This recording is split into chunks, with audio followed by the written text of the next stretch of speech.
I used to think a heart attack would announce itself with crushing pain. Yet the truth that keeps me up at night is that for many people, the first sign is no sign at all. And that is exactly why I want you to try one quiet thing with me tonight before bed, and to ask your doctor about one simple test this week. I have spent decades reading monitors in emergency rooms and walking families through the longest nights of their lives, and here is the hardest pattern I see when I look back over the charts and over the faces. Silent plaque builds like a slow leak behind a wall. You do not hear it, you do not see it. And then one half of first events arrive without a polite warning.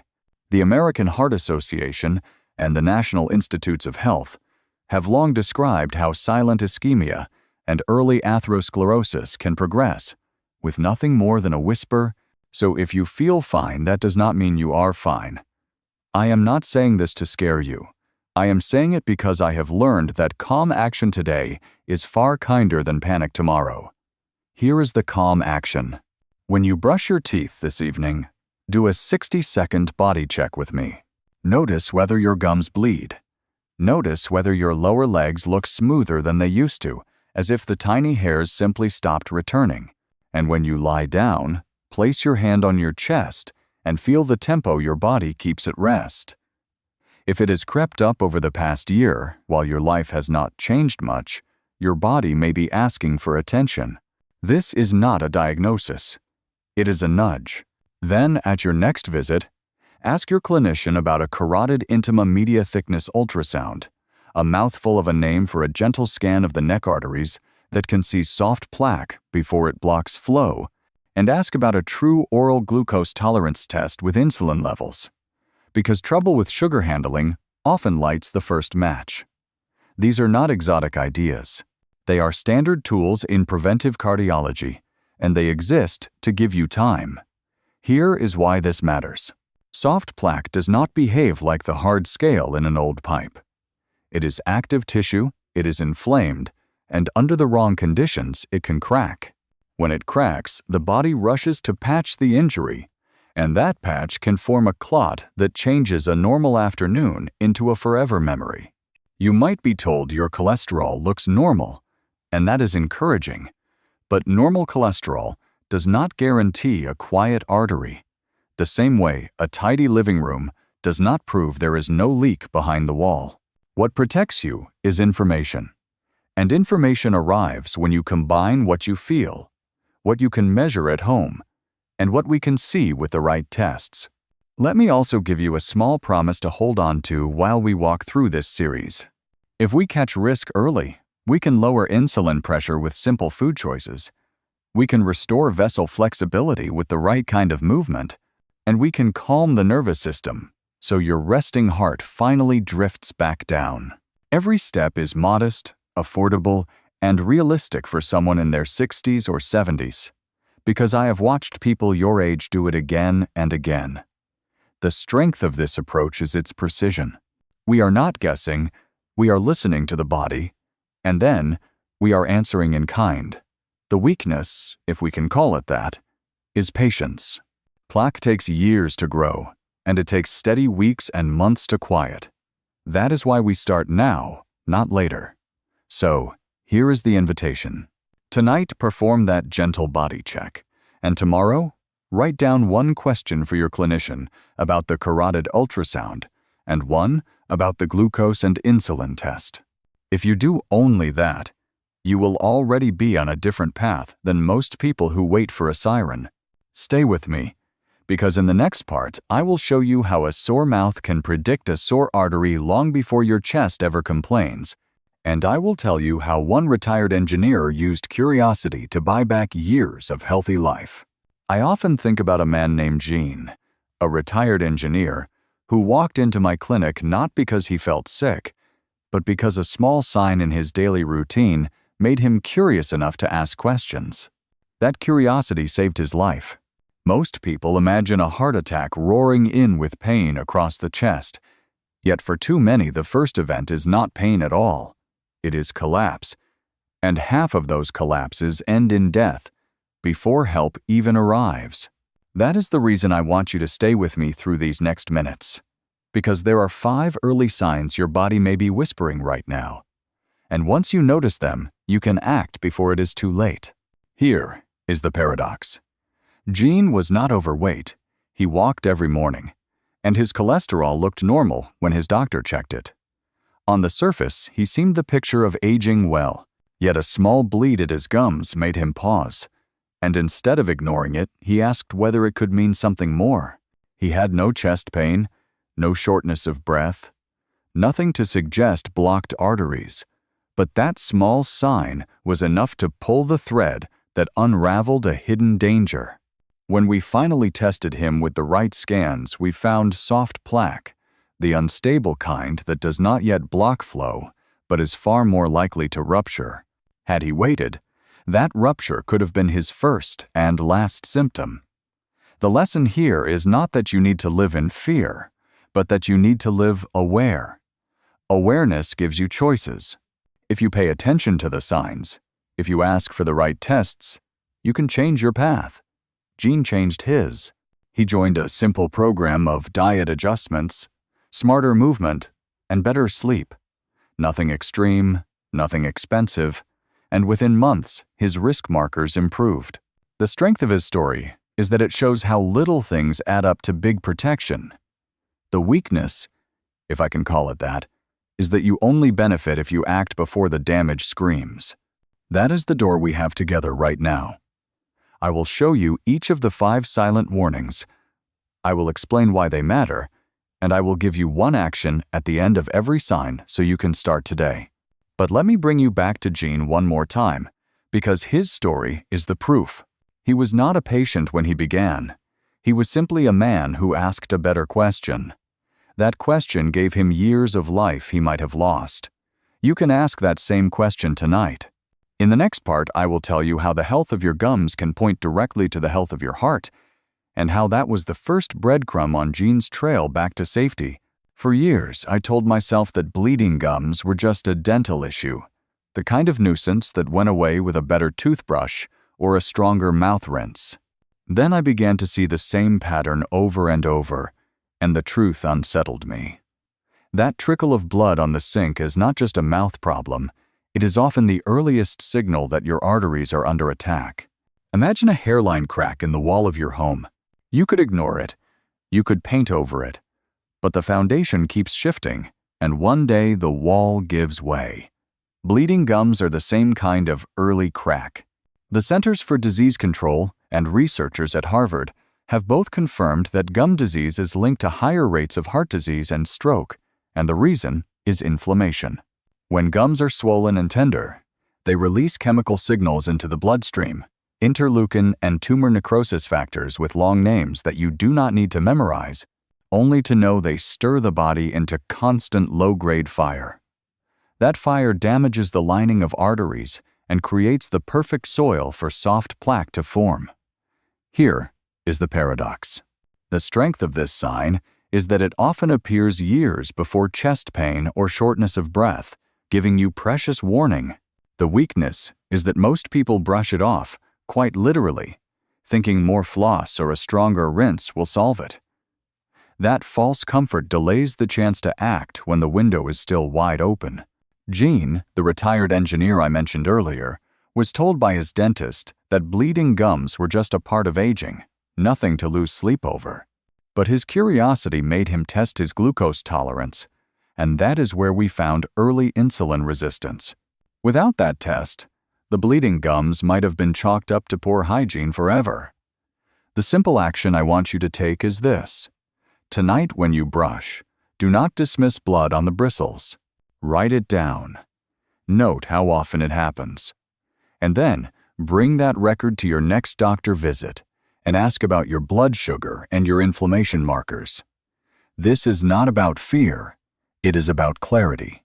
Because if gum tissue is inflamed, your arteries may be inflamed too. That is not just a theory. It is what the data show, and it is what I have witnessed in patient after patient.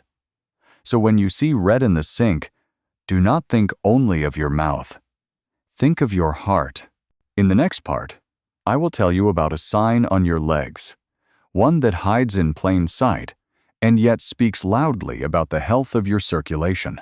When I think of how close danger can sit without a sound, I think of Jean. He was the kind of man who took pride in small routines. He brushed his teeth twice a day, he flossed most evenings, and he thought that made him safe. So when the sink showed streaks of red, he shrugged and blamed the toothbrush. His dentist did the same, telling him it was just age, nothing serious, and that reassurance almost cost him everything. What saved Jean was not a new toothpaste, it was curiosity. He saw a video that hinted at a link between gum disease and heart disease, and instead of letting the thought slip by, he asked himself a harder question. Could this little sign be more than a dental nuisance? That question led him to an oral glucose tolerance test, a long name for a simple challenge where we watch how your body handles sugar over 2 hours. The results showed what neither Jean nor his dentist expected. He was already insulin resistant. That discovery turned a sink full of red into a warning flare for his arteries. The strength of Jean's story is that it shows how small signs in the mouth can uncover hidden disease years before a heart attack. The weakness is that most people do not follow the thread. They accept the easy answer and move on. Jean chose not to, and that choice gave him the gift of time. I remember the look in his eyes when we showed him the scan of his arteries. He did not feel sick. He still jogged twice a month. He thought he was fine. But the image on the screen showed soft plaque beginning to form, the kind that is unstable and dangerous. It was like seeing cracks in a bridge that carries thousands of cars each day. The bridge has not fallen yet, but without repair, the collapse is only a matter of time. Jean did not wait for collapse. He started a program to control his blood sugar and inflammation, and within months, the fire inside his arteries cooled. Tonight, if you have brushed and seen blood, I want you to remember, Jean. Do not dismiss it as age. Do not wait for pain. Ask for the glucose tolerance test. Ask for the insulin check, and let that little sign become your turning point instead of your ending. In the next part, I will show you another sign that hides not in your mouth, but on your legs, where missing hair can whisper a warning louder than words. There is a quiet warning your body gives that most people never notice until I ask them to look down. It is the simple absence of hair on the lower legs or feet, the kind of smooth skin that is not from shaving or friction, but from blood flow fading away. I used to overlook it too, until I realized how often that small change pointed to something larger. Imagine a patch of grass in your yard. As long as water reaches the roots, the grass grows back season after season. Cut it, mow it, it returns. But block the water supply, and the ground goes bare. Hair on your legs works the same way. Tiny capillaries carry oxygen and nutrients to those follicles. When plaque narrows the arteries that feed them, the first to go are the smallest vessels, and without nourishment, the hair does not grow back. The strength of this sign is that it is visible long before pain appears. You do not need a scan, you do not need a machine, you need only your own eyes and a little attention. The weakness is that most people dismiss it as age or tighter socks or nothing worth noticing, and that dismissal costs time. I remember patients who walked daily, felt fine, and yet when they finally looked closely, they realized their shins had been bare for months. When we scanned their arteries, we found the early stages of peripheral artery disease, the same process that threatens the heart and brain. Here is why this matters. When plaque shows up in the legs, it almost never stays there. It is part of a body-wide pattern of atherosclerosis, and it means the risk to the heart is already climbing. Tonight I want you to do one simple thing. After your shower, sit down and really look at your lower legs. If the hair has thinned or vanished in patches without reason, write it down and ask your doctor to check your circulation. Ask about ankle blood pressure tests. Ask about scans that can reveal early plaque. Do not wait until walking brings pain, because by then the disease has already moved further along. Jean himself noticed his legs had grown smoother, even though he still jogged once in a while, And that clue added to the picture that saved him. The body does not shout at first, it whispers. The missing hair on your legs is one of those whispers, and if you listen now, you may never have to hear the scream of a sudden event later. In the next part, I will tell you about a hidden rhythm in your chest, how your resting heart rate and its subtle changes may reveal the state of your arteries before any symptom forces you to slow down. I remember a man who came to see me because his wife insisted, not because he felt unwell. He jogged 2 miles 3 mornings each week. He kept his weight in check, and his cholesterol came back in the normal range. He thought he was safe. Yet when I looked at his legs, I saw the same smooth skin I have come to recognize, the absence of hair that whispers of deeper trouble. He laughed when I mentioned it, telling me he had always had skinny legs. But the scan told a different story. There was plaque building in his arteries, not yet enough to cause pain, but enough to cut off the smallest vessels. It reminded me of a highway where the main lanes still move, but the side roads are blocked. The neighborhoods go dark, even though the traffic looks fine from above. That is what peripheral artery disease does. It begins silently in the branches, while the trunk still looks strong. The strength of this sign is that it appears before symptoms force you to stop walking. It is like a smoke alarm going off long before flames spread. The weakness is that a person can still jog, still feel good, and that false sense of security keeps them from asking questions. This man was stunned when I showed him the images. He said, "How can this be? I run every week.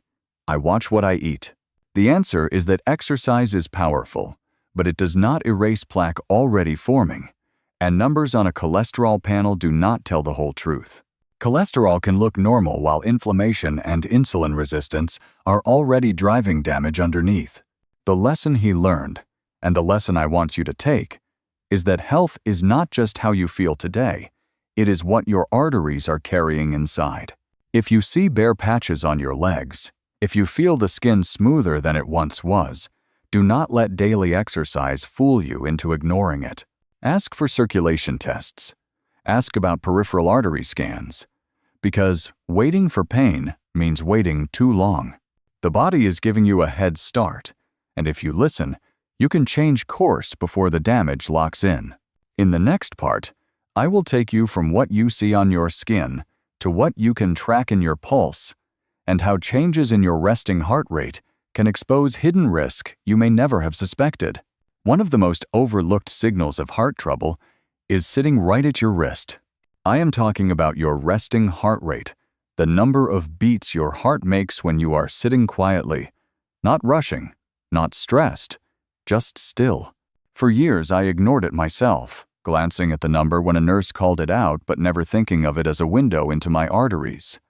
The truth is that your resting heart rate is like the idle of a car engine. When the engine is healthy, it purrs low and steady. When the system is under strain, the idle climbs higher and higher, even when the car is not moving. I began to notice that patients with inflammation and early plaque often carried a higher resting pulse than expected. Their numbers were not sky high, but they were consistently above 75 or 80 beats per minute, and that rhythm told a story their cholesterol did not. The strength of this sign is that it costs nothing to check. You do not need a lab, you do not need a machine, only 2 fingers and half a minute of time. The weakness is that it is easy to dismiss. Stress, coffee, a bad night of sleep, all of these can make the heart beat faster, and so people wave it off. But when the pattern is consistent, when day after day your pulse runs fast at rest, that is when you should pay attention. I recall one woman in her early 60s who came for a checkup. She walked daily, ate sensibly, and thought she was doing well. Yet her resting pulse was always around 85. When we looked deeper, we found early changes in her arteries that matched her hidden inflammation. She told me she never would have guessed her pulse was telling the truth about her heart. The lesson is clear. Do not ignore the idle of your engine. Tonight or tomorrow morning, before you rise from bed, place 2 fingers on your wrist and count for half a minute. Multiply by 2, and you will know your resting pulse. If it sits consistently above 80, speak with your doctor. Ask about hidden inflammation. Ask about early plaque. Do not wait for chest pain to be your first teacher. In the next part, I will show you another signal, one that hides not in numbers but in fatigue, the quiet exhaustion that may mean your arteries are struggling to deliver life where it is needed most. Fatigue is the sign most people shrug off, yet it is one of the most important signals your heart can send. I used to hear patients tell me they were just getting older, or that work was stressful, or that a bad mattress was to blame. But when the body is tired even after rest, when you wake up drained or lose energy halfway through the day, that is not simply age, that is your circulation struggling to deliver oxygen. Think of a city at night when the power grid begins to fail. The lights in some neighborhoods flicker, others go dark, and even though the city still stands, life inside slows to a crawl. That is what happens when plaque narrows your arteries. The blood can no longer carry enough oxygen to every tissue, and the first thing you feel is not pain, but exhaustion. The strength of this sign is that you do not need a test or a machine to notice it. Fatigue is felt deeply and immediately. The weakness is that it is so common that people dismiss it. They blame age, work, family stress, and they miss the chance to see the pattern. I remember a teacher in her late 50s who came to me convinced she was just burned out. She was sleeping 7 or 8 hours but woke each morning already tired. When we tested her, her arteries showed early changes that explained her energy loss. Once we treated her inflammation and helped her control blood sugar, her strength began to return. That transformation was not magic, it was physiology. Her body was finally getting the oxygen it needed. So here is my request for you. If you find yourself constantly tired, if naps and long nights of sleep do not restore you, write it down. Keep a log for a few weeks, and then share it with your doctor. Ask about your heart. Ask about your circulation. Ask whether inflammation could be playing a role. Because fatigue is not a character flaw, and it is not always stress. Sometimes it is your heart whispering that it needs help long before a crisis arrives. In the next part, I will show you a sign that hides in your blood tests, not in how you feel, but in the quiet numbers that often carry more truth than your cholesterol panel. Most people breathe a sigh of relief when their cholesterol panel comes back normal. But what they do not realize is that danger often hides in the other numbers their doctor barely mentions. I remember a man in his late 50s who walked into my office proud of his clean cholesterol results. He told me he had nothing to worry about. Yet when I looked at the rest of his lab work, the story was different. His fasting insulin was high, his triglycerides were creeping upward, and his HbA1c showed his blood sugar control was already slipping. His arteries were not celebrating those cholesterol numbers. They were quietly inflamed. Think of it like checking the fuel gauge on a car and ignoring the temperature light on the dashboard. The tank may be full, but if the engine is overheating, the car is not safe. The strength of blood tests is that they can reveal trouble years before a symptom appears. A high-sensitivity CRP, or C-reactive protein, shows when inflammation is smoldering in the body. Fasting insulin and triglycerides show how your metabolism is handling sugar and fat. HbA1c shows the long-term effect of sugar on your blood vessels. Together, these numbers tell you far more than cholesterol alone. The weakness is that too often doctors do not explain them, or patients do not ask, and the opportunity is lost. That is why I want you to remember this. At your next checkup, ask not only about cholesterol, but about inflammation, insulin, triglycerides, and HbA1c. Write the numbers down, track them over time, and treat them as seriously as your blood pressure. Because the heart does not care what your total cholesterol looks like on paper. It cares whether your arteries are under fire. In the next part, I will share a story about how hidden inflammation revealed itself in one patient's test results long before chest pain appeared, and how paying attention to those overlooked numbers changed the course of his life. I will never forget the day I sat across from a patient whose face lit up when he handed me his lab results. He was in his early 60s, trim, active, and proud that his cholesterol looked normal. He leaned back in the chair with the confidence of a man who thought he had beaten the odds. But as I scanned the page, I saw numbers that told a different story.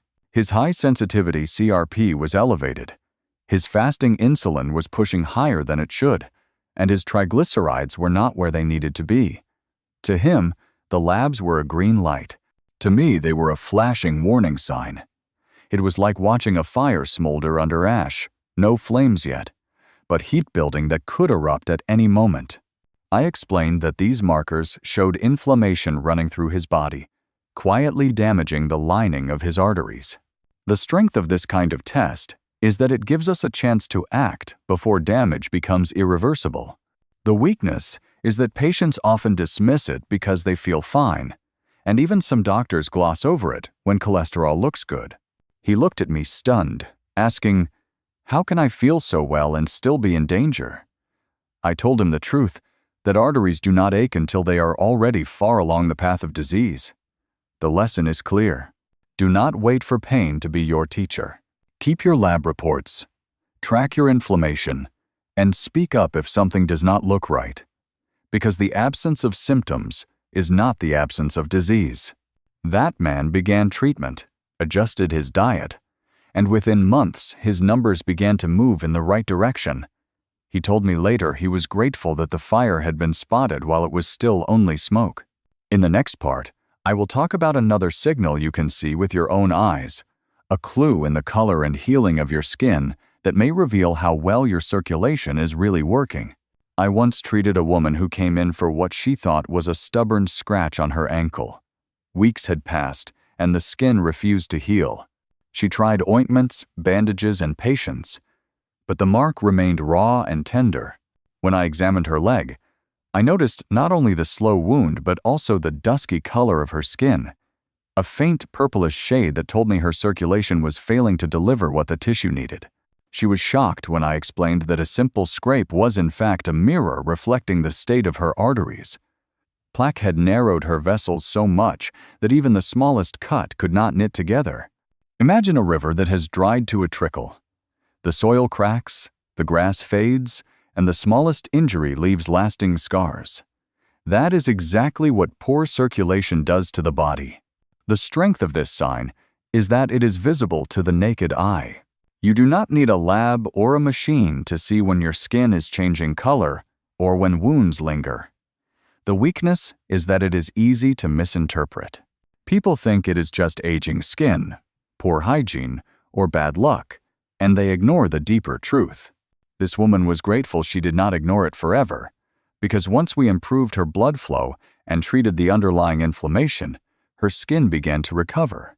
She told me later that she never realized her body had been crying out for help through something as small as a scratch. My advice to you is simple. Watch your skin closely.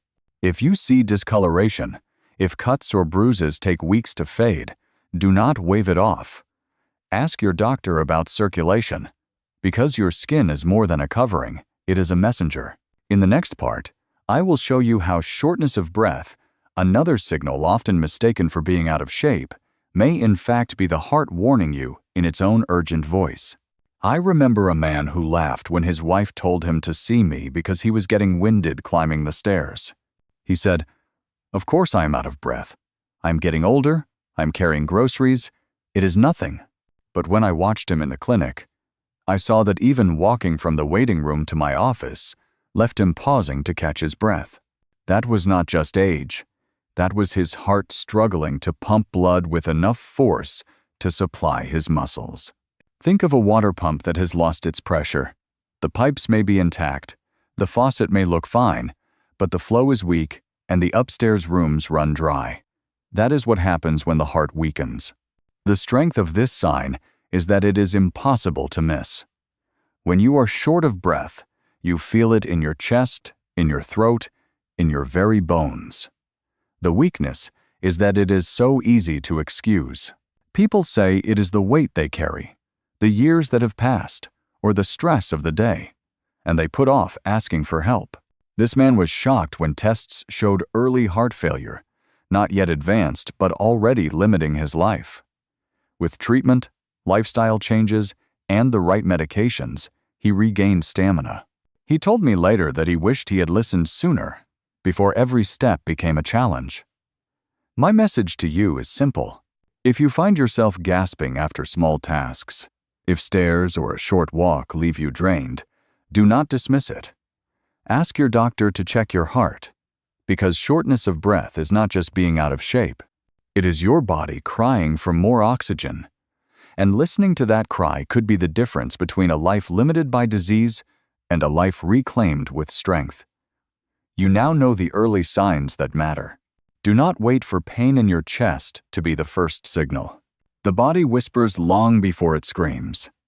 If you hear those whispers, act on them, and you may change the story of your heart before it is too late.